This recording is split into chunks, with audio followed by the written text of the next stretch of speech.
JD. Ang kwentong ito ay hango sa totoong buhay. Mula ito sa isa nating kabayan na itago na lamang natin sa pangalang Uso. Taong 2000, Camarines Norte. Nabuhay sa pag-aalaga ng hayop ang pamilya ni Uso. Araw-araw gumagapas ng dayami, damo, puno ng saging, at iba pang pwedeng ipakain sa kalabaw at baka. Iilang bangat ang sinisikap na makuha dahil 10 baka at 10 kalabaw ang papakainin. Hindi naman namumroblema sa paghakot dahil merong padyak. Minsan nga, mga kalabaw ang mismong nagbubuhat. Sa tuwing maggagapas magkasama ang mga magulang, ito ang nakasanayan magmula noon hanggang ngayon. Kung saan-saan napapadpad, hindi alintana kung malayo. Ang importante, may mauwing pagkain sa mga hayop. Sa paglilibot sa lugar, nakarating sa lupain kung saan makapal at malawak ang talahib. Ganadong kumain ang kalabaw at baka dahil wala namang nababalita ang may-ari. Walang pagdadalawang isip na ginapas. Ilang ulit pabalik-balik kada hapon. Tanghali bababa ng tahanan, hapon nang makakarating. May kalayuan dahil sa karatig bayan. Sa dulo ng talayban, may nag-iisang tahanan sa lilim ng siningwelas. Magmula sa araw na napadpad doon, hindi pa namataan na merong tao. Palaging sarado at wala talagang bakas na may nakatira pa pero may bahay. Sa puntong ito may lalaki na lumabas sa tahanang iyon. Nang masepat sila, kumuha ng sako at karit. Sa hindi malamang dahilan ay nanggapas din. Hindi nakapagsalita ang mga magulang ni Uso. Maging ang binata kakaiba ang dating ng lalaki. Para bang mabangis na hayop. Kinikilabutan sa oras na makita. Hindi na muna sila nagbigay ng reaksyon. Nagpatuloy sa paggapas hanggang sa mapuno ang mga bangkat at sako. Matapos maisaayos ang padyak, nagsimula na silang lumakad. Habang papalis, sinulya pa ni Uso ang lalaki. Tumigil na ito sa paggapas, nakatanaw sa kanila. Akala ko walang tao sa bahay, yung pala meron. Hindi ba kayo kinikilabutan nung nakita siya? Ang bigat ng presensya. Parang may kung ano sa kanya na mahirap ipaliwanag. Wika ni Nanay Donya. Yon na nga rin sana ang sasabihin ko. Ang mas nakakapagtaka, bakit niya tayo ginaya? Gumapas din. Pero napansin niyo ba sa tagal ng paggagapas, wala man lang kahit isang bungkos na nailagay sa sako? Ay nako, wag na nga natin pag-usapan. Kinikilabutan ako. Wika ni Tatay Romel. Binalikan ng binata sa isipan ang pangyayari. Tama ang ama. May katagalan sa paggagapas ng talahib ang lalaki. Pero ang nakakapagtaka, wala man lang itong nailagay sa sako. Wala talaga kahit isang dahon man lang. Para bang ilusyon ang nakikita. Nang mga sumunod na araw, doon pa rin ang punta nila. Hindi rin maintindihan dahil sa lawak ng lupain na dinadaanan, wala man lang talahib. Makapalang damo at halaman, pero wala sa mga yon ang makakain ng kalabaw. Naubos na rin ang pananim ng saging, kung kaya't sa kabila ng kaganapan ng mga nagdaan, bumabalik pa rin. Sa kabutiang palad sikat pa ang araw ng makarating. Nagmamadali sa paggapas. Mabilis ang kilos pero nagulat na lamang nang makita ang lalaki. Nasa unahan na ito. Naggagapas din. Hindi malinaw ang muka dahil sa malaking sombrero. Nakayuko. Tutok na tutok sa ginagawa. Sumenya si Tatay Romel na wag pansinin. Nagpatuloy sila sa paggapas. Nagmamadali para makauwi kagad. Biglang nakaramdam ng kakaiba si Nanay Donya. Nagsusuka, nahihilo, Panay ang sulyap sa lalaki. Mababakas ang takot. Nakiusap na umuwi na sila. Sumunod naman sina Tatay Romel at Uso. Pagdating ng tahanan, pinaliwanag ni Nanay Donya ang pangyayari. Bigla na lang nakarinig ng boses. Parang may sumasakal. Dahilan para maduwal. Hindi lang ito. Pagtingin sa lalaki, nakatitig ang nanlilisik na mga mata. Parang nanlalamon. Naguguluhan si Uso dahil hindi naman tumingin sa kanila ang lalaki. Nakayuko lamang ito at abala sa paggagapas. Ito din ang pansin ni Tatay Romel. Sigurado ka ba, Tonya? Hindi naman nag-angat ng tingin ng lalaking yon. Baka naman gawa lang yan ng pagkalipas ng gutom. Hindi ka nag-agaan kanina. Matagal ka rin nagtangalian. Romel, alam ko nangyayari dahil ako nakaranas. May kakaiba talaga sa taong yon. Tignan mo, gumaya na naman sa atin. Nangapas din siya. Huwag na lang tayong bumalik doon, kinakabahan ako, baka sa susunod, mas malala pa ang gawin niya. Tahimik na inalala ni Uso ang lalaki. Mula sa unang pagkatagpo hanggang sa nangyari kanina, sumakit ang ulo dahil kahit anong isip, hindi maunawaan ang presensya nito. Kaya naman nagkipit balikat na lamang. Pagsapit ng hapon, lumiban sa paggapas dahil marami pang nakatambak. Pumunta si Uso sa tahanan ng kaibigan para maglibang. May papag sa lilim ng mangga kung saan sila palaging nakatambay. Habang nag-uusap, nasipat ng binata ang lalaki. Naggapas ito ng damo. Sinubukang baliwalain pero naagaw pa rin ang atensyon dahil panay ito ng sulyap sa kanyang kinaroroonan. Ang nakakapagtaka, nang tanungin ng mga kasama, hindi nila nakikita ang lalaki. Sa madaling salita, kay Uso lamang nagpapakita. Gayunpaman naunawaan ng mga kaibigan, hindi siya iniwanan ng mga ito o pinag-isipan ng masama. Gumawa ng paraan ang mga kaibigan. Kumuha ng kamangyan ang isa. Pinausok. Tinambakan ng mga dahon ng suwa. Epektibo naman dahil unti-unting lumayo ang lalaki. Hindi nagpahalata na takot. Dahan-dahang umusad palayo. Nang mawala, saka nagpaalam si Uso para iparating sa mga magulang ang kaganapan. Hindi makapaniwala sina Tatay Romel at Nanay Donya kung tutuusin masyadong malayo ang karatig bayan na lampas oras ang paglalakbay. Sa palagay nila, sila ang sinundan ng lalaki. Mainam siguro na magdala tayo ng patalim kung saan man magpunta.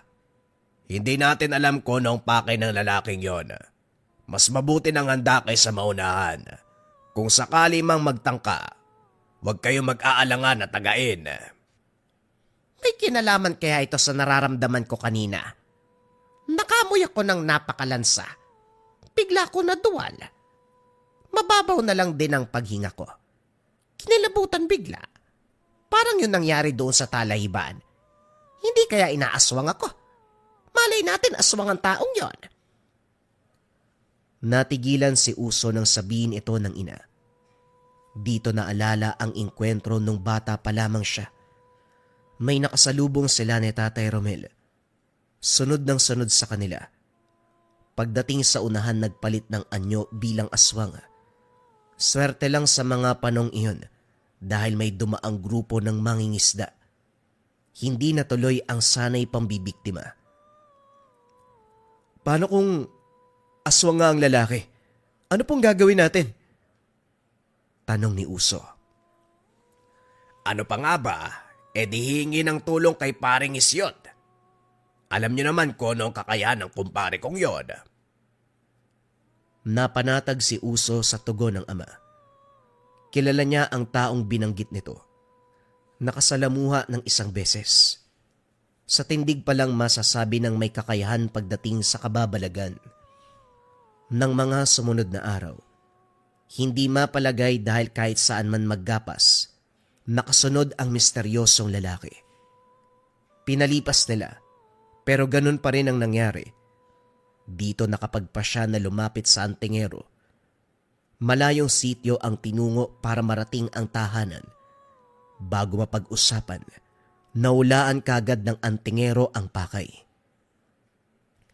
May aswang na umaaligid sa inyo. Bakit nyo kasi pinasok yung balwarte ng aswang? Hindi ko naman sinabing kasalanan nyo, pero parang ganun na nga. Ay nako, hindi bale na, gagawin ko na paraan. Anong balwarte pare? Yung malawak na talayban sa kabilang bayan ang pinuntahan namin. Hindi kami nang imasok sa kung sinong teritoryo. Yun na nga ang tinutukoy ko. Balwarte ng aswang ang talayban na ginapas nyo. Ilang ulit pa kayo nagpunta roon. Kung sana nagpaalam kayo bago gumapas, hindi sana abot sa ganito. Manong, baka pwede niyong magawa ng aksyon kagad. Si nanay po kasi may nararamdamang kakaiba kapag nasa paligid yung lalaki. Mainam siguro kung papapuntahin dito si Donya upang masuri ko ang kalagayan para mabigyan ng naayon na aksyon ng aswang. Kagad sinunod ng mag-ama ang payo nito. Umuwi. Dinala si Nanay Donya. Kaso nga lang, sa daan palang binulabog na ng aswang. Bawat lingon ng binata na sisipatang lalaki, ganun pa rin ang ginagawa. Gumagapas ng damo. Maging ang suot ay walang pinagbago. Binilisan ng kilos pero pagdating sa unahan, nakita na naman nila ito. Humantong sa punto na sukdulan ang takot, kung kaya't si Tatay Romel ang nagsimula ng usapan. Magandang gabi. Pare, gusto ko lang sanang itanong kung anong meron. Panay ka ng sunod sa amin eh. Meron ba kaming nagawang mali? Sa puntong ito, nag-angat ng tingin ng lalaki. Walang nababanaag na reaksyon, kundi ang panlilisik ng mga mata. Tumitig ito sabay turo kay Nanay Donya. Anong kailangan mo sa nanay ko? Huwag mo siyang ituro ng ganyan ha. Magsalita ka kung anong pakay mo sa amin. Wika ni Uso.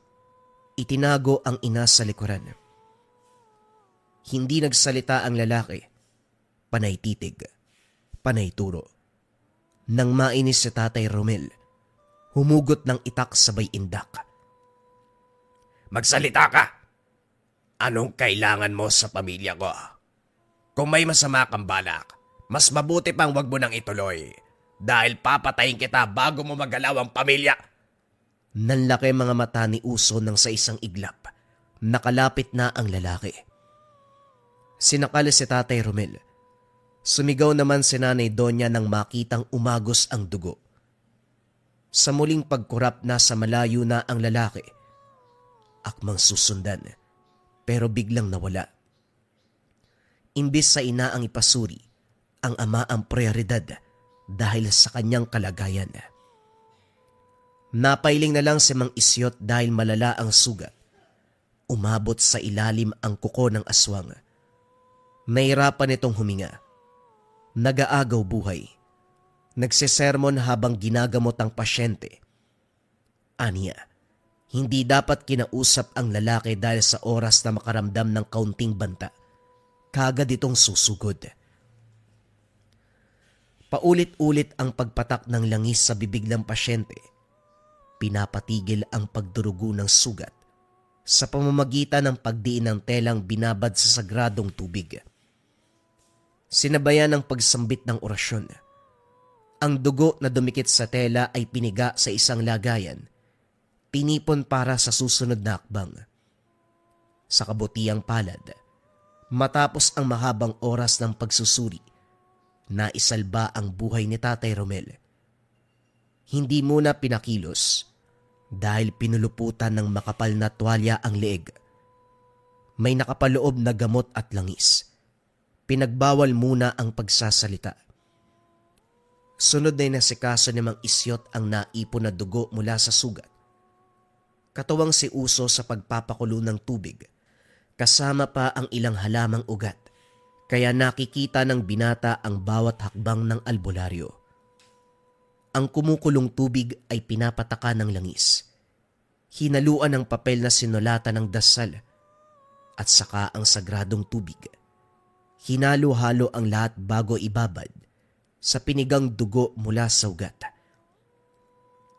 Habang inaantay ang tamang oras ng paghango, binasa ng matanda ang libreta. May pagkumpas ng kamay pagkatapos at saka hinango ang kaldero. Inakala ni Uso na ipapainom ito sa kanyang ama, pero kumuha lamang ng 3 patak ng likido ang albularyo at saka pinainom sa isang sisiw. Pagkatapos, hinayaan niya itong lumakad palayo. Hindi naglaon. Bumaling sa ama at muling naglapat ng dasal. Nag-abot ng isang baso ng sagradong tubig. Paano na lang kaya kung kayong 3 inatake ng aswang? Hindi ako magkakandara pa sa paggagamot. Malaki ang tatrabahuhin. Bakit hindi na lang kayo nagmadali sa pagpunta dito? Pinansin pa talaga ang aswang. Susunod talaga yon kasi kayo ang gustong biktimahin. Hindi naman po namin alam na gano'n ang mangyayari, Manong. Si tatay po ba, ligtas na? Oo, pagpapagaling na lamang ang kulang. Hayaan niyo siya rito sa tahanan ko para masuri at malapatan ng gamot kada oras. Sige po, si nanay po. Gusto ko masuri niyo rin. Tungkol ba ito sa napag-usapan nung nakaraan? Hindi na kailangan dahil sa puntong ito, kusang inalis ng aswang ang sumpa sa kanya. Nilipat sa tatay mo. Pero yun na nga, tinanggal ko na rin. Wala nang dapat alalahanin sa kalagayan ng ama mo, maayos na siya. Sugat na lamang sa balat ang aantay nating maghilom. Sa kabilang banda pala, kailangan nyo mag-ingat dahil duda ko sa aswang. Kung titigilan kayo, maibibigay akong tubig. Huwag nyo hahayaang malakaran dahil mawawala ang bisa. Huwag itrato ng basta-basta dahil banal na tubig to. Tumango si Uso. Tinanggap ang 2 garapan ng tubig mula sa albularyo. Binigay sa ina ang isa. Binulusa ang natira. Sa puntong ito, si Uso na lamang ang umuwi sa kanila. Inihabilin kay Mang Isot ang mga magulang para masigurado ang kaligtasan. Sa kabila ng kaganapan, patuloy pa rin ang buhay. Benenta sa bayan ng baka, alinsunod sa utos ng ina. Nagsugbit na rin ng itak at sako na sisidlan ng magagapas na talahib sa daan. Pagkatapos ng bentahan, nagmamadali sa pagbalik. Maghahanap pa ng mga dahon na pwedeng ipakain sa mga alaga. Sakto namang napadaan sa mayayabong na damo. Ginapas sa mga ito. Sa hindi inasahan lumitaw ang misteryosong lalaki. Sa pagkakataon, may hawak na karit. Masama ang titig. Natakot si Uso kung kaya't kumaripas. Malapit nang lumubog ang araw ng mga sandaling iyon, kung kaya't binilisan ng takbo sa takot na maabutan ng dilim. Idagdag pa ang aswang na nakasunod. Hindi naglaon. Humarang ito sabay titig. Unti-unting sumikip ang dibdib ni Uso. Nahirapang huminga sa hindi malamang dahilan. Sa isang iglap, nasa harapan na ito. Nanginginig ang buong sistema ng binata. Tanggap sa sarili na anuman ang kahahantungan, pero laking gulat nang magbago ang reaksyon. Sa halip na umatake, mababanaag ang takot sa muka. Dahan-dahang umatras. Unti-unting lumuwag ang paghinga. Nang maintindihan ni Uso ang nangyayari, sinubukan ang aswang. Humakbang siya. Siya namang pag-atras ng halimaw. Inilabas ng binata ang garapang naglalaman ng sagradong tubig. Winasiwa sa direksyon ng lalaki. Nang makatsyempo ay nagmamadali sa pag-alis. Isinumbong kay Mang Isyot ang kaganapan. Dito rin nagtanong ang binata kung ano ang laman ng garapa. Kung titignan, parang tubig lang. Pero batay sa reaksyon ng aswang, hindi masasabi na tubig lang. Hindi naman pinagkait ng albularyo ang katotohanan. Mula ito sa tangan ko. mutya ng tubig. Kaya nga sinabi ko na wag basta-bastahin dahil kaya nitong magtaboy ng halimaw kahit presensya lang ang gamit. Tignan mo, pinakita mo lang ang garapa, lumayo kagad ang nilalang. Kung ganun, mutya ang tubig na to. Ilan po meron kayo? Bigyan niyo po kami ng tag-iisa ni nanay. Kagaya ng sinabi ko, mula yan sa tinatangan kong gamit, hindi ang mismong mutya. Nasa akin yon. Kinakargaan ko lang ng dasal at bisa ng mutya ng tubig na yan para kahit papano epektibo pa rin. Bago pa lang ang kaganapan, kaya hindi nakakapagtaka na nagpakita sa inyo ang aswag. Huwag kang mag-alala. Mamaya lalabas ako. Sasadyain ko ang tahanan yon sa lilim ng siniguelas. Nang lumakad ang albularyo, nakiusap si Uso na sumama. Gustong makita ang gagawin ng matanda sa aswang. Nais masigurado na magbabayad ito sa lahat ng ginawa. Nagkaroon ng sagutan sa pagitan dahil ayaw ni Mang Isyot. Kaso mapilit ang binata. Sa uli ay hinayaan siya nitong sumunod, pero may kondisyon. Pagdating sa Talayban, tanaw kaagad ang tahanan sa lilim ng siniguelas. Ito rin ang unang pagkakataon na natitigan sa mahabang oras. Napailing si Uso. Nagsisisi kung bakit hindi napansin ang kakaibang dating nung una. Diretso sa paggagapas. Hindi na mag-uusisa dahil dahon-dahon lang naman ang pakay sa paligid. Ilang oras silang nag-abang, kaso walang senyales na may tao sa loob. Hinabaan ng pasensya hanggang sa lumitaw ang lalaki. Kaso madali silang napansin, kagad na tumakas. Nagabulan sa kung saan pero parang may sariling lagusan ang aswang. Sa kabila ng bisay na taglay ng mutya ni Mang Isot, nagawa pa ring isahan. Napansin ni Uso ang malalim na paghinga ng albularyo. Hindi man nagsasalita pero mararamdaman ang galit. Buong gabi, binantayan ng tahanan kaso lumipas ang mahabang oras. Hindi bumalik. Kung kaya't isinagawa ang kasunod na plano. May mga banga sa bakuran. May lamang tubig ulan. Sumambit ng orasyon si Mang Isyot habang pinapataka ng sagradong tubig at langis ang bawat lagayan. Pagkatapos nito ay nagmamadali sila sa pag-alis. Linggo ang lumipas. Unti-unting nakahinga si Uso dahil hindi nagpakita ang lalaki. Naisip na epektibo ang ginawa ng albularyo doon sa banga ng tubig. Umayos na ang pakiramdam ni Tatay Romel. Sa tahanan na nila nagpahinga. Kaunti na lamang tuluyan ng maghihilom ang sugat. Iniiwasan din muna ang pagpunta sa kung saang lugar para maggapas ng talahib o anumang dahon. Ang pinapakain sa mga alaga, puno ng saging at damo sa paligid. Sa oras ng pagsilong ng mga alagang pinastol, napako ang tingin ni Uso sa anino ng tao sa hindi kalayuan. Masyadong madilim sa baging iyon, kung kaya't hindi maaninag ang muka. Gayunpaman, kinilala ito ng bitbit na tubig. Hanggang sa mga sandaling ito, tinatangan pa rin ang garapa na bigay ng albularyo. Nagtaka dahil basa ang bulsa. Nang kuhain ay kumukulo. Sapat na senyales para masabing aswang ang nakita. Minadali ang pagliligpit ng mga hayop.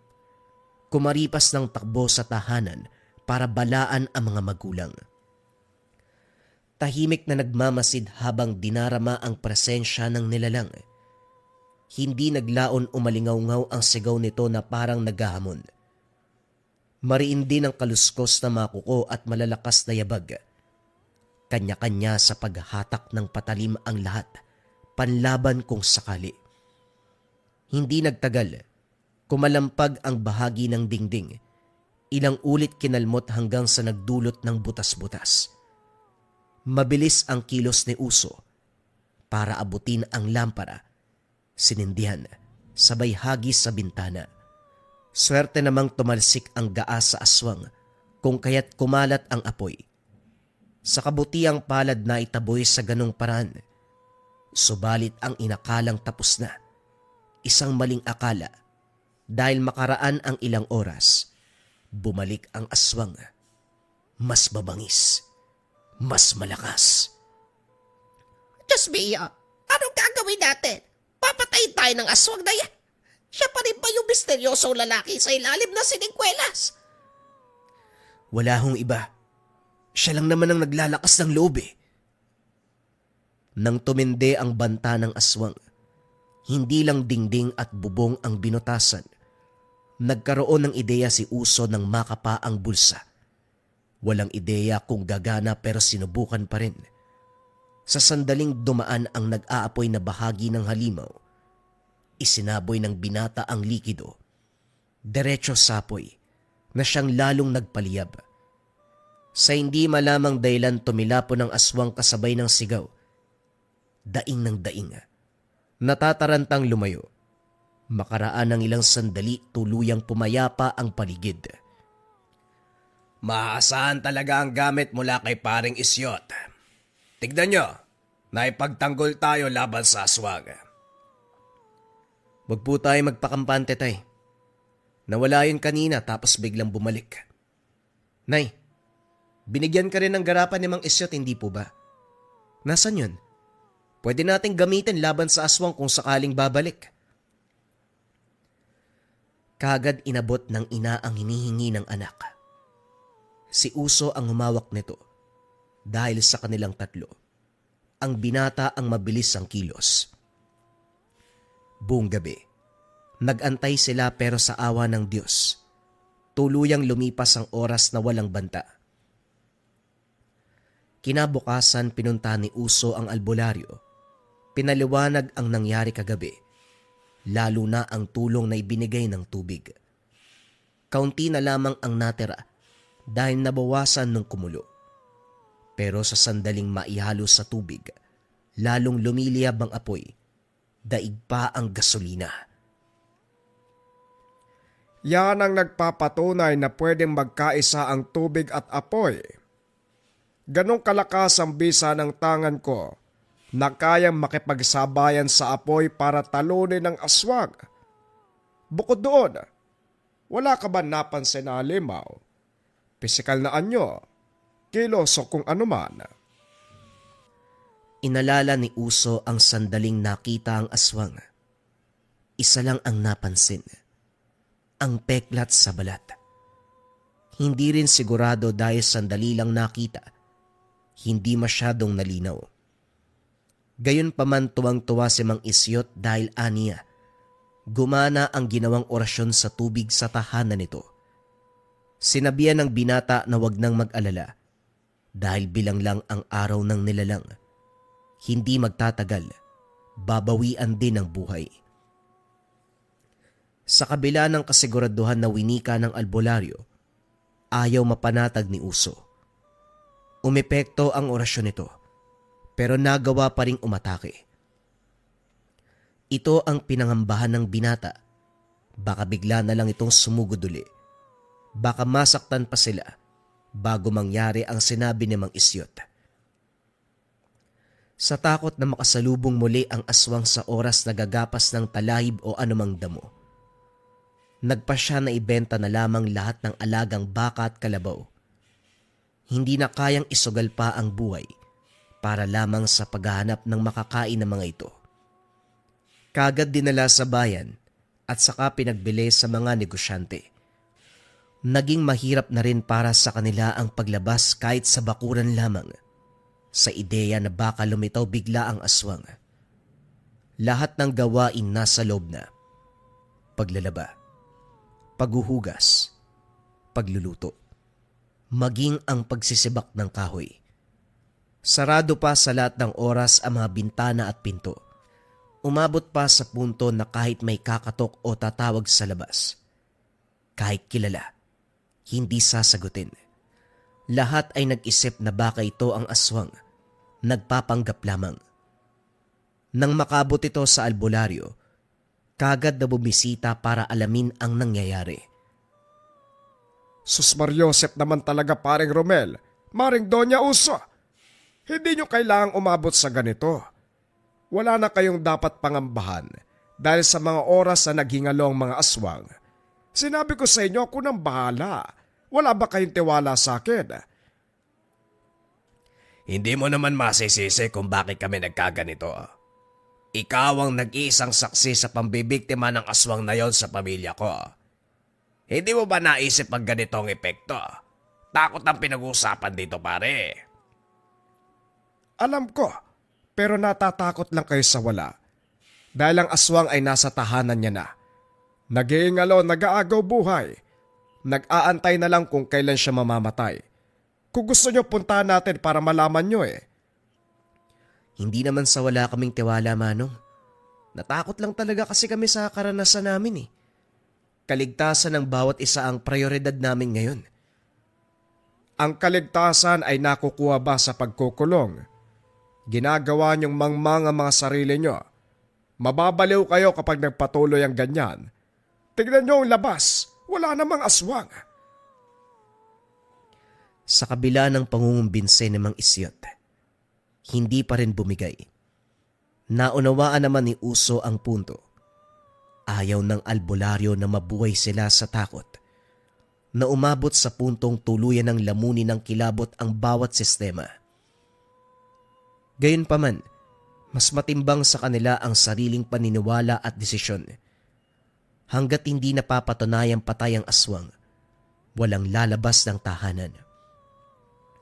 Sa parte naman ni Mang Isyot, hindi niya kayang makita sa ganong kalagayan ang pamilya ng kumpare.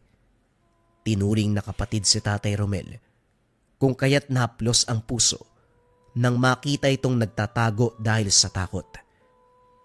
Nang makapagpasya, sinadya sa tahanan ng aswang.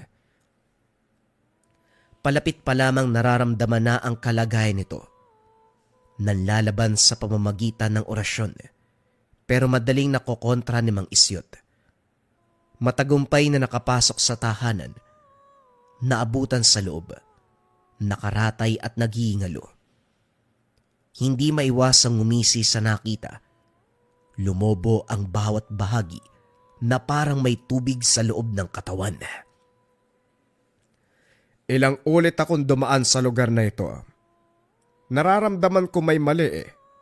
Pero hindi ko na sana abot tayo sa punto na maghaharap tayong dalawa. Malas mo lang dahil pamilya ng kinakapatid ko ang dinali mo.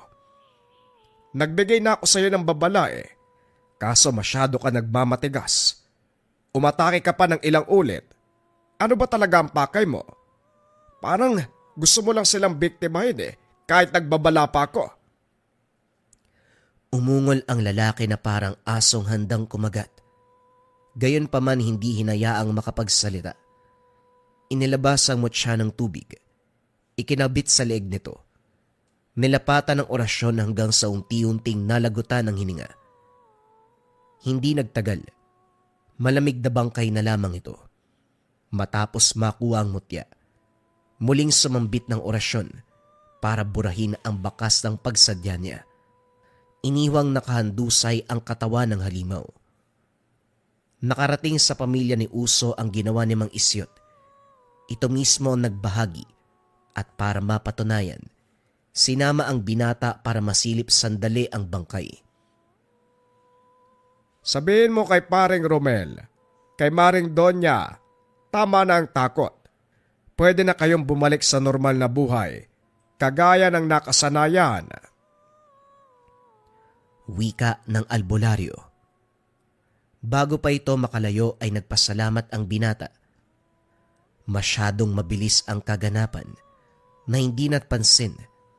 Tapos na ang lahat. Hindi na malaya ng pamilya ni Uso na muli silang bumalik sa pag-aalaga ng hayop. Bumalik ang mga bakat kalabaw. Sama-sama sa paggapas ng talahib. Anumang dahon kung saan-saan. Pero sa pagkakataong ito, iba yung pag-iingat.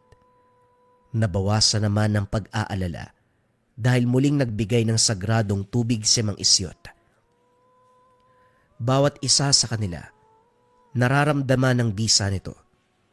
At higit sa lahat, wala nang nilalang na lumapit. Gayunpaman, naroon pa rin ang tinatawag na trauma.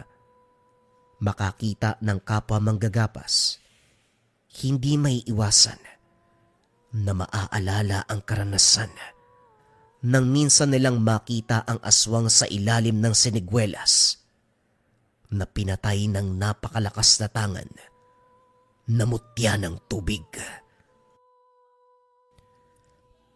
Ang kwentong ito ay hango sa totoong buhay. Mula ito sa isa nating kabayan na itago na lamang natin sa pangalang Wilma. Taong 1973. Bukidnon. Laki sa pamilyang isang kahig isang tuka. Kaya nang makakilala ng mayamang lalaki, hindi na nag-atubili si Wilma na magpakasal.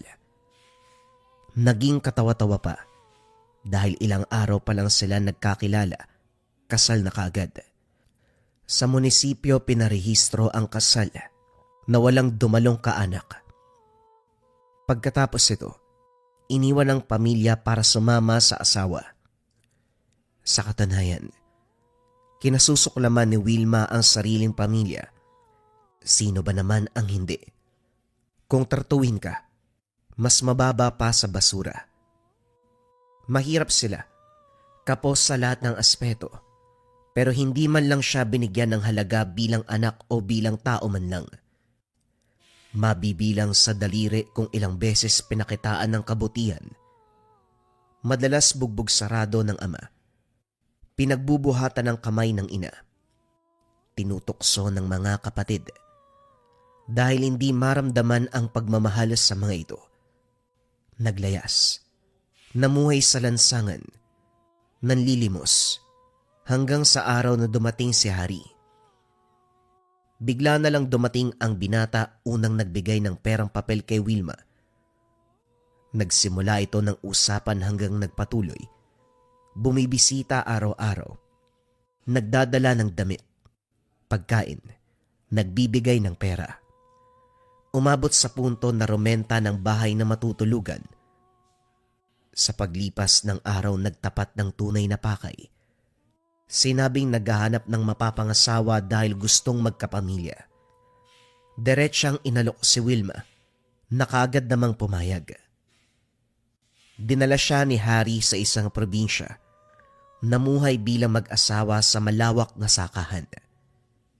Pero kailanman, hindi nagtrabaho sa taniman dahil may mga trabahador na gumagawa nun. May katulong din sa tahanan kung kaya't wala talagang gawain ang dalaga bagay na ikinatuwa. Trinato ng asawa na parang prinsesa. Humantong sa punto na nagdadalang tao. Masayang masaya si Hari. Dahil ito ang pinangarap magmula ng ikasal. Nagsuhol ng magbabantay at sinigurado na walang mangyayaring masama habang pinagbubuntis ang anak. Subalit ang pinagtataka ni Wilma, hindi siya pinapayagang pumunta ng ospital para ipasuri ang kalagayan. Palagi may dahilan ang asawa para hindi matuloy. Ito pa mismo ang naganap ng komadrona. Nung una ay tumutol siya dahil ang dinalang manang ay may kakaiba sa pagkatao. Madilim ang ora. Kung makatitig ay parabang may gagawing masama. Mabigat ang pakiramdam sa tuwing nasa paligid ito. Kinikilabutan siya kapag dadapo ang mga palad sa kanyang tiyan. Kakaiba din ang pamamaraan. May mga binubulong na kataga. Mahirap maintindihan dahil sa lengguwaheng ginagamit. Pero dahil sa panghihikayat ng asawa na makisama sa komadrona, wala nang nagawa si Wilma. Linggo-linggo kung dumalaw si Manang Rosario, may dalang iba't ibang uri ng maninipis na sanga at ugat. Idagdag pa ang langis na matapang ang amoy. Hindi makakareklamo si Wilma dahil ang asawa sa tabi ay ngiti ng ngiti. Walang mapagsidla ng tuwa sa ideya na malapit ng masilayan ang anak. Bago sinimula ng pagsusuri, Pinapalabas lahat ng tao sa silid. May iwan ang dalaga kasama ang komadrona. Bakit sa tuwing dadalaw ako, nararamdaman ko ang takot mo? Nag-iisip ka ba ng masama kapag nandito ko? Huwag kang mag-alala. Dahil pagkatapos ng panganganak, hindi na tayo magkikita. Lumalabas lang naman ako kapag may inuuwing buntis sa mga anak ni Javier. Sisimulan ko na ang pagsusuri. Huwag kang malikot. Napalunok si Wilma.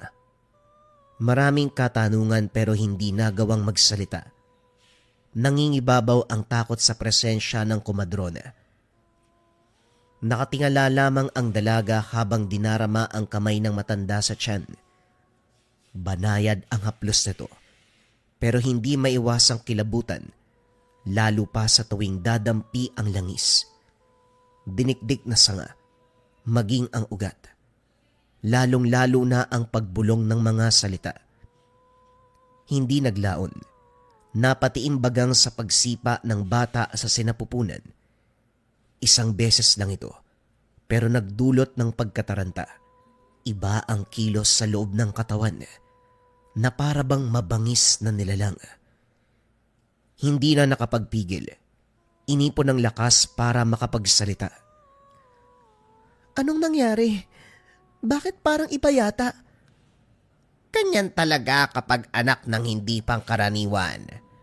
Pagkalabas ng bata, magugulat ka na lang sa kakayahan niya. Bagay na hindi tataglayin ng ordinaryong sanggol. Lalong kinilabutan si Wilma sa tugon ng komadrona. Umalingaw-ngaw sa gilid ang halakhak nito. Matapos ang mahabang pagbigkas ng salita, maging ang paghaplos ng tiyan, tinigil ni Mang Rosario ang pagsusuri. Walang pagdadalawang isip na lumabas ng silid. Ni hindi man lang tinulungan si Wilma na mag-ayos. Inantay ko may papasok ba para umalalay sa pagbangon. Pero pagkadismaya ang bumungad kay Wilma, walang pumasok sa kwarto. Wala ring maririnig na boses sa labas. Sa oras ng hapunan, nag-iba ang pakikitungo ng asawa. Ngumingiti pero hindi umaabot sa mga mata. Nagbago ang trato.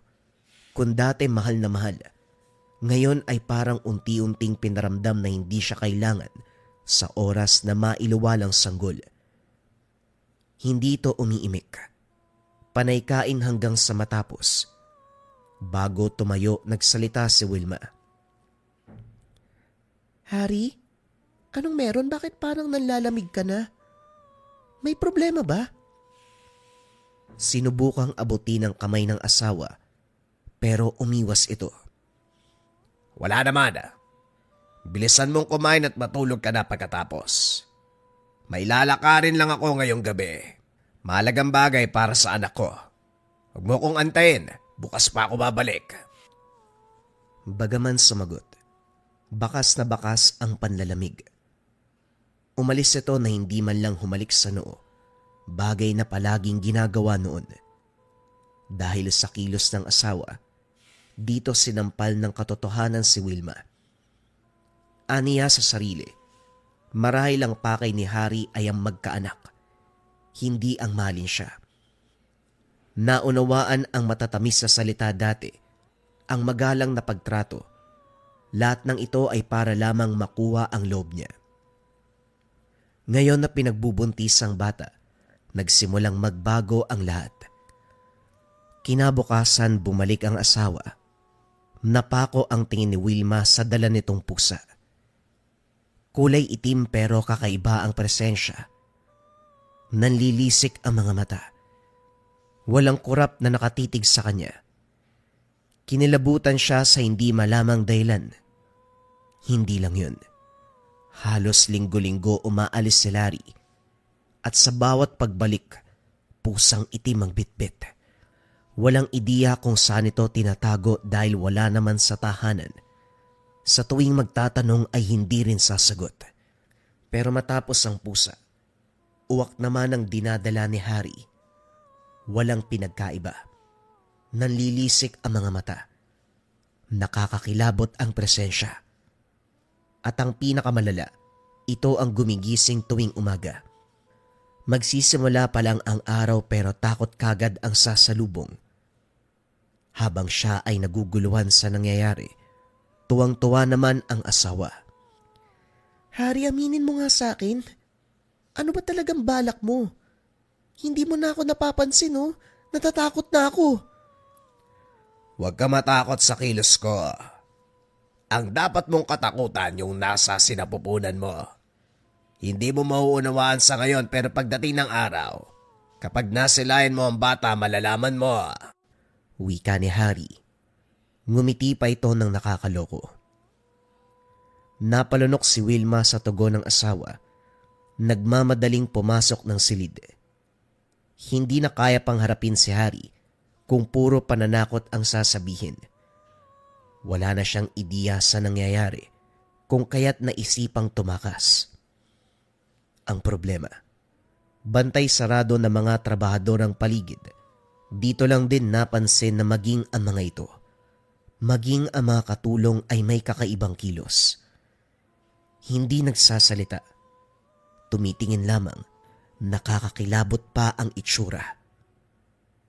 Naganap ng paraan para makaalis subalit anuman ang gawin, palaging may nakatingin. Walang magawa kundi magtiis at lihim na alamin ang kaganapan. Isang hapon narinig ang pag-uusap ni Harry at Manang Rosario. Malapit nang lumabas ang bata. Uwi ka sa inyo kasama yun. Anong gagawin mo sa asawa mo? Iaalay mo ba sa iyong ama o bibitayin? Hindi ko alam. Hindi ko naisip yan. Mabuting tao si Wilma. Siguro ibabalik ko sa kanila. Ang bata lang naman ang kailangan ko. Hindi matutuwa ang tatay mo kapag yan ang nangyari. Tradisyon ng angkan mo na ialay ang asawa sa kanilang ama o hindi kaya bitayin. Walang sino man ang makakaalis sa kapalarang ito. Pag-iisipan ko pero sa ngayon, ang bata ang inaalala ko. Sana kasing lakas niya si tatay para hindi ako mapaya. Kung ang bata sa sinapupunan ng pag-uusapan, wala kang dapat ipag-alala. Dahil ngayon palang ramdam ko na ang lakas niya. Higit pa sa iyong ama ang kakayahan. Mahaba ang pag-uusap, pero wala ni isang naintindihan si Wilma. Dali-daling bumalik ng silid at inalala ang kalagayan nang masipat ang trabahador na dahan-dahang nagsisialisan. Muling naisip ang pagtakas. Sa kabutiang palad nakaalis sa lugar, paika-ikang naglakad sa gitna ng gubat. Tuwang-tuwa na sana, pero laking gulat nang bumungad si Manang Rosario. Paglingon, naroon ang iilan sa mga trabahador. Walang sabi-sabi, kinaladkad siya pabalik ng tahanan, nakatanggap ng sermon mula sa asawa. Sumagot si Wilma pero sinampal lamang siya. Kagad namang humingi ng tawad si Harry, pero hindi ito sapat para burahin ang pagdududa niya. Hindi naglaon. Sa paglipas ng buwan isinilang ang sanggol. Ito na yata ang pinakakinakatakutang silid na pinasok ni Wilma. Maraming nakasinding itim na kandila. Mga uwak at pusang itim na inuwi ng asawa. Dagdag kilabot pa ang mga katagang sinasambit ni Manang Rosario. Nasa tabi si Harry. Ngiti-ngiti. Hindi makapag-intay na masilayan ang bata. May kung anong ritual pang ginawa si Manang Rosario. Kinatay ang itak. Ang dugo nito ay pinahid sa tiyan ni Wilma. Hindi siya makapalag dahil nakagapos at may takip ang bibig. Pagkatapos ng dugo, langis naman ang pinahid. Hinilot ng hinilot hanggang sa napansin na lamang na nasa bisig ng kumadrona na ang bata. Hindi niya ito namalayan. Hindi inabot sa kanya ang bata. Diretso ito sa ginuwit na bilog ni Manang Rosario. Sumasabay na rin si Harry sa pagsambit ng mga kataga. Hindi naglaon bumigat ang presensya ng silid. Humuni ang mga uwak. Sobrang gulo ng kaganapan Hanggang sa narinig ni Wilma ang iyak ng bata. Kaso nga lang takot ang bumungad sa kanya dahil para itong mabangis na hayop. Hindi nagtagal pinakita ng asawa ang sanggol. Itim ang balat. Nanlilisik ang mga mata. Mahaba ang mga kuko. At ang salitang sumagi sa isip, walang iba kung hindi aswang. Nang tumagal inantay si Wilma. Pagmulat ibang kwarto na ang kinalalagyan, saktong pumasok ang asawa, karga-karga ang bata. Takot kagad ang naramdaman ng maalala ang kaganapan kagabi. Pero lalo lang siyang naguluhan dahil nang ibigay ni Hari ang sanggol. Normal naman ito. Maimbing ang pagtulog. Parang ordinaryong bata katulad ng karamihan. Nagtatakang tumitig sa asawa. May nangyari kagabi ah. Anong ginawa niyo? Meron ba? Parang wala naman. Wilma, yakapin mo na maigpit ang bata. Namnamin ang sandali na nasa ganyang kalagayan pa siya. Dahil sa oras na maging ganap yan, hindi mo na mahahawakan. Ano bang sinasabi mo? Anong ginawa mo sa anak kong hayop ka? Hindi siya sinagot ni Hari. Kalmado itong umiwas ng kwarto. Si Wilma sa kabilang banda. Tinitigang mabuti ang anak. Hindi maiwasang maiyak habang humihiling na sana guni-guni ang kaganapang kagabi. Pero sa paglipas ng mga araw, buwan, nang matuto ng maglakad ang bata, dito nalinawan ang lahat. Isang gabi habang nagtitimpla ng gatas sa kusina, narinig ang kakaibang ingay sa itaas. Nagmumula sa kwarto kung saan siya nagluwal. Sa tulak ng kuryosidad, sinilip niya. Hindi inaasahan na makikita ang anak doon. Isa-isang kinain ang mga uwak. Ang malala pa, ang mga pusa ay hindi na pusa. Nagbago ang anyo ng mga ito at naging ganap na aswang. Nang limingon ng bata, naniga si Wilma sa kinakatayuan dahil maging ito ay naging ganap na halimaw. Kagad sinarado ang pintuan, nagmamadaling umalis. Sa puntong ito tuluyan siyang nakalayo sa lugar. Taon ang lumipas. Walang balita si Wilma sa bata o asawa man lang. Iniwasang maisip dahil sariwa sa alaala ang mga kaganapan. Hanggang ngayon ay natatakot pa rin. Isang araw, habang nagtsatsaga sa paghuhugas ng pinggan sa maliit na karinderya, nasipat si Hari sa hindi kalayuan. Nakangisi at kumakaway. Kagad nagtago pero walang magawa nang lumapit ito. Hindi ka man lang nagpaalam. Bigla ka na lang nawala. Sa tingin mo ba tamang iwanan ng asawa at anak? Hindi mo ko matatakot, Hari. Hindi asawa at anak ang iniwan ko, kundi mga demonyo. Kung alam ko lang na halimaw ka, sana hindi na ako sumama sa'yo. Matapos mong maramdaman ang ginhawa sa buhay, ganyan ang isusukli mo. Wala kang utang na loob. Tandaan mo, basura ka lang nang dinampot kita rito. Basura na akong basura, pero hindi ako sasama sa halimaw na katulad mo. Aswang! Hindi inasahan ni Wilma.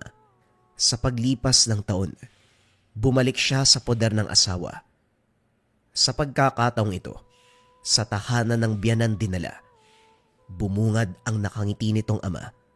Gustong yumakap pero kagad nag-iwas. Dumako ang tingin sa batang nakaupo sa tabi. Kumakain ito ng hilaw na karne. Napalunok ng laway si Wilma. Lumaki ang bata sa piling ng mga halimaw. 3 taon pa lang ito, pero nararamdaman ang kasamaan sa pagkatao. Hindi niya tuloy mabilang kung ilan na ang nabiktima. Tila naman nahulaan ng biyanan ang nasa isip. Sa kabutiang palad, hindi pa ng biktima ng tao ang apo ko. Hayop pa lang ang pinagkakabalahan. Huwag kang mag-alala dahil puro hayop pa lang ang tinitikman ng bata. Sayang lang, hindi mo nasaksiyan ang mga sandaling yon. Wika ni Mang Ponce na ama ni Hari. Kaya nga ako umalis eh. Hindi ko masikmura na may kasama akong aswang sa iisang bubong. Bakit nyo ba ako pinabalik? Anong kailangan nyo? Gagawin nyo ba akong hapunan?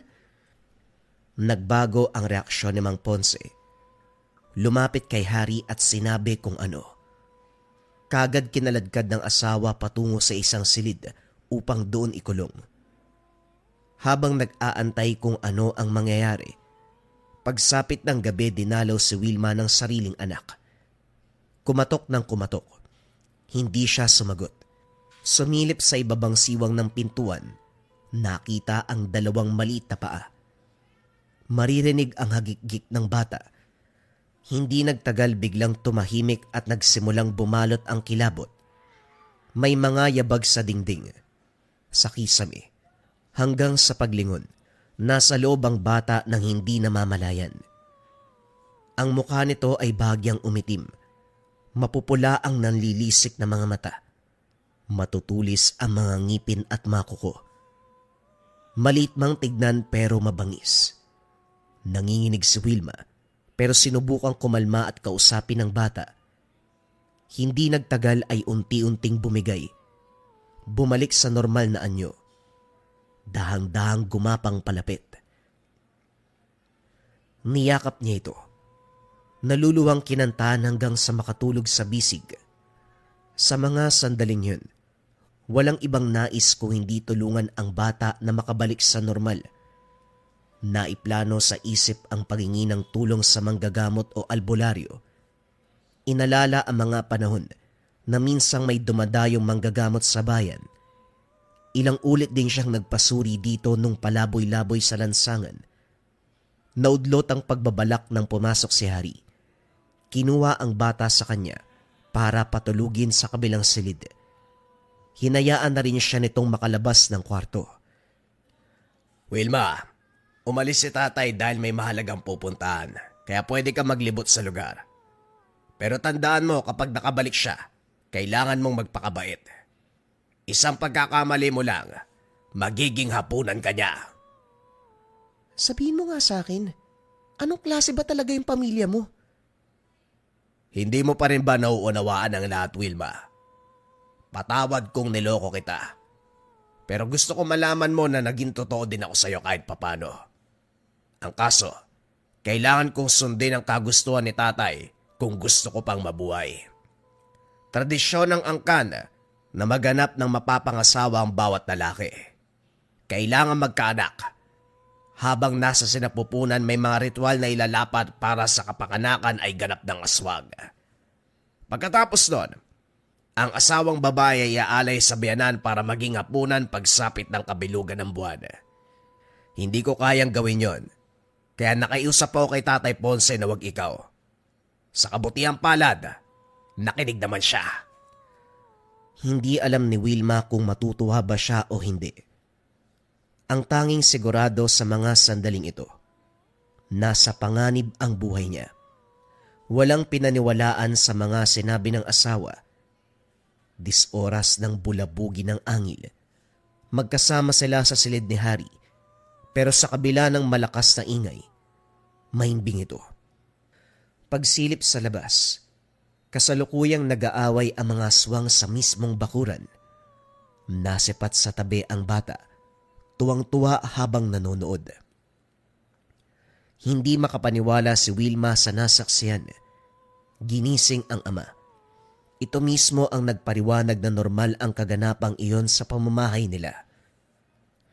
Huwag ka mag-alala. Katuwaan lamang yan na makatulong dito sa bahay para libangin ang anak natin. Tignan mo, masayang masaya si Jan. Nagpatuloy ang tagpo.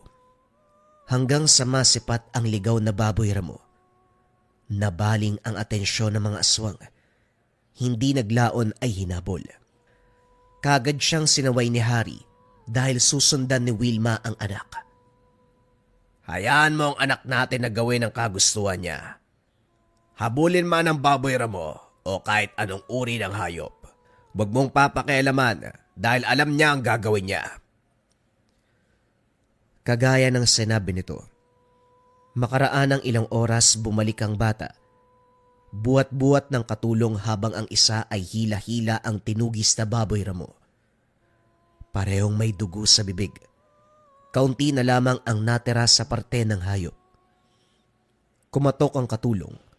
Nakangiting binalik ang bata. Busog na po si Jan. Pwede niyo na pong pagpahingahin.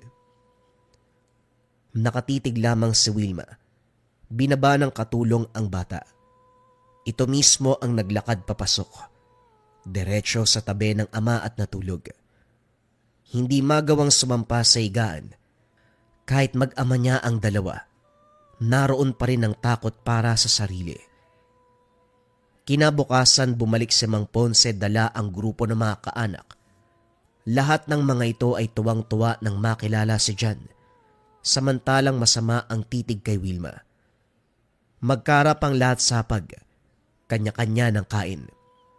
Kahit iba't ibang putahe ang nasa harapan, hindi pa rin may kakaila ang katotohanan. Karamihan sa mga ito ay mula sa laman ng tao. Pigil ni Wilma ang sikmura. Gusto nang umalis subalit pinigilan ni Harry. Kabastusan ito para sa bisita. Maganda ang asawa mo, Harry. Pero anong nangyari sa tradisyon ng pamilya natin? Sinilang na ang bata. Malakas. Taglay ang dugo ng ating angkan. Kaya bakit boy pa rin hanggang sa mga oras na itong babae? Hindi ba dapat nasa sikmura na yan ang iyong ama? Wika ng matanda. Ina ni Mang Ponce, lola ni Harry. Lola, nag-usap kami ni tatay tungkol dito. Nakapag-alay na rin ako sa mga ninuno natin at kay tatay mismo. Hindi man laman ang aking asawa, pero sigurado ako mapapanatili ang tradisyon ng angkan. Mapapanatili, pero hindi laman ang iyong asawa ang inalay. Harry, mali ka ba ng intindi sa ating tradisyon? Alam ko po ang tradisyon. Ang sabi, kapag nakapag-asawa ang miyembro ng lalaki ng pamilya, layunin niyang maganap ng asawa na makapagbibigay ng anak. Sa oras na mailawalang bata, kinakailangan mag-alay ng laman sa biyan ng lalaki upang mapagpatibay ang lahi. Malinaw na sinabing mag-alay ng laman, pero kailanman hindi binanggit na asawa ang ihalay. Hindi ho ba, Tatay Ponce? Hindi mawari ni Wilma kung papaniwalaan ng asawa. Pinagtanggol siya nito laban sa sariling pamilya. Sa puntong ito, ramdam na ramdam niya ang galit ni Harry.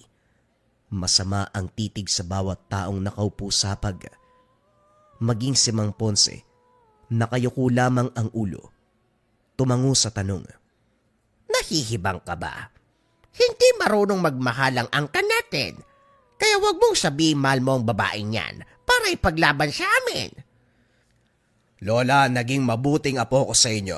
Magmula pa noon. Kaya wag niyo po sanang kontrahin ang desisyon ko. Walang gagalaw kay Wilma hanggat nabubuhay ako. Nagtinginan ang lahat ng tumaasang tensyon.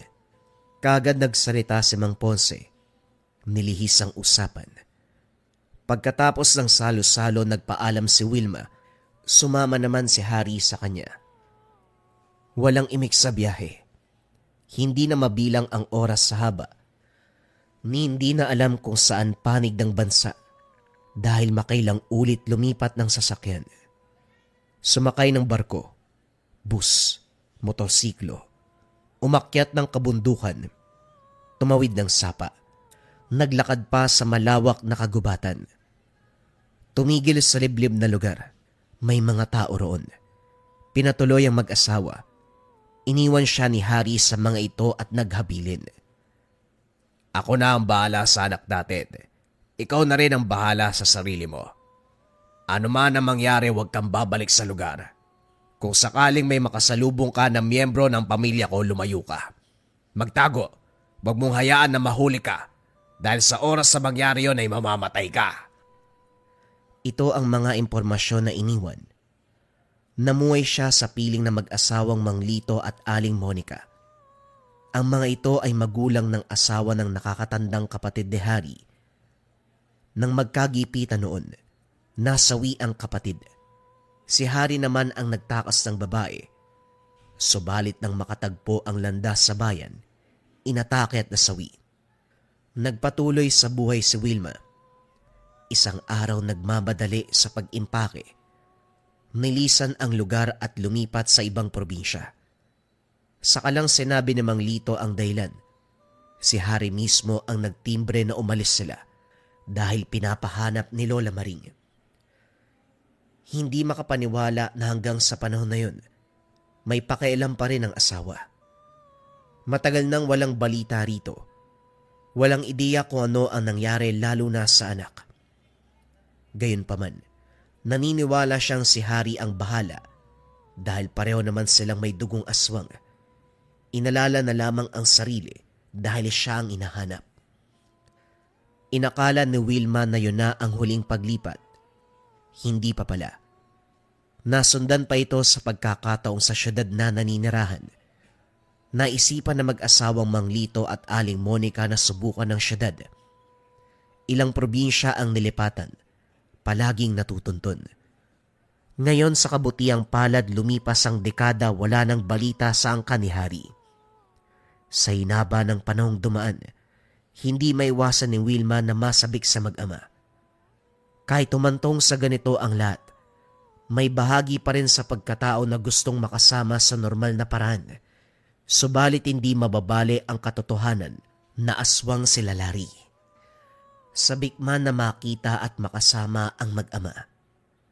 Alam ni Wilma na hindi pwede dahil maaari siyang mamatay.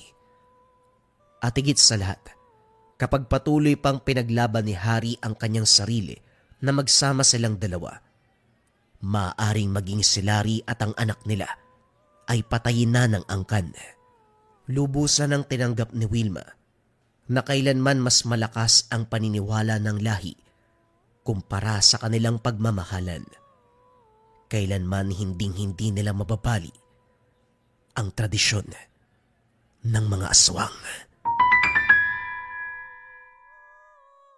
Sobrang malas na ba ng negosyo nyo mga kabayan? O yung tipong kahit kumpleto naman yung tulog mo, parang pagod ka pa rin. Madalas mga kabayan, hindi lang dapat kasi malinis yung pisikal na lugar, dapat hanggang spiritual. Ang tawag dito sa nasa harapan ko ay incenso candle for cleansing. Sinisindihan to ng 3 to 15 minutes sa umaga at sa gabi. Ang bisa ng incenso candle for cleansing, pang-cleanse ng lugar, pang-taboy ng negative energy para maganda yung pasok ng swerte at iwas sakit na bunga ng negative energy. Hindi ito regular candle mga kabayan ha. Specialized candle siya, insenso na ginawang kandila at nilagyan pa ng iba't ibang uri ng sangkap upang maging pang-cleansing. Pwede mo siyang sindihan sa negosyo, sa tahanan, sa kwarto, sa tambayan. Kung saan mo nararamdaman yung negatibong enerhiya, doon mo siya sisindihan mga kabayan. And if ever may magamit na kayo sa Lika merchandise, hindi nyo maipapangako na madadasalan o makakargaan araw-araw, pwede ka magsindi ng insenso candle. Basta galing sa Lika. Pagkasindi ng gamit, itatabi mo lang yung mga gamit doon mga kabayan, nakikleanse na siya, nakokonsagra, mas naaalagaan. Marami tayong version na pagpipilian, pwede yung regular version, yung can version, yung tea light version. Lahat naman yan mga kabayan ay specialized candles, lahat yan ay insenso, lahat yan may iba't ibang uri ng sangkap at lahat yan nariyan ang orasyon at guidelines. Kung interesado kayo sa insenso candle, makleanse ang lugar, i-visit nyo lang ang shop ng Lika Merchandise, mag-ingat sa mga scammers.